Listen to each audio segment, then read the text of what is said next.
Welcome to our channel. Today we how to disable dividend reinvestment on Robinhood step by step clearly. Open the Robinhood app on your device.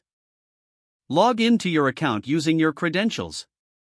Once logged in, tap on the account icon located at the bottom right corner of the screen. In the account menu, scroll down and select Investing. Look for the section labeled Dividends and tap on it. You will see a list of your stocks that pay dividends. Choose the stock for which you want to disable dividend reinvestment.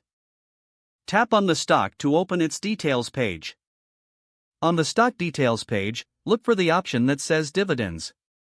Select the Dividends option.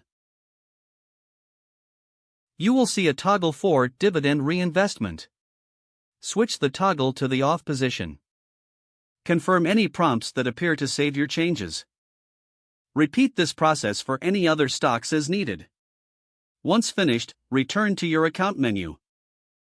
Your dividend reinvestment settings have now been updated. If the page does not load, refresh the browser or try again in a private or incognito window. Make sure you are using the correct email address, then retype it carefully to avoid small typos. If your password is not accepted, use the reset option and create a new strong password you can remember. Check your spam folder for verification or security emails, then complete any requested confirmation steps. Enable two-factor authentication if available to improve account security and reduce unauthorized access risk. After signing in, review your profile details so your contact information and settings are accurate and current. If you see an error message, note it down and try again after restarting your device and internet connection. Log out when you finish, especially on shared devices, to keep your account and payment information secure. If the page does not load, refresh the browser or try again in a private or incognito window.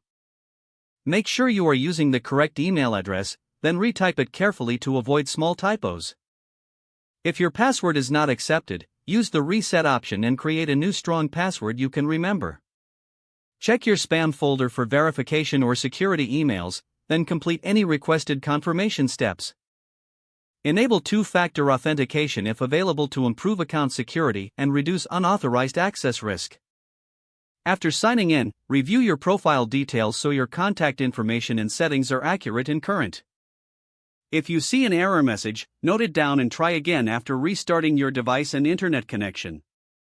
Don't forget to like this video and subscribe to our channel for more step-by-step tech guides.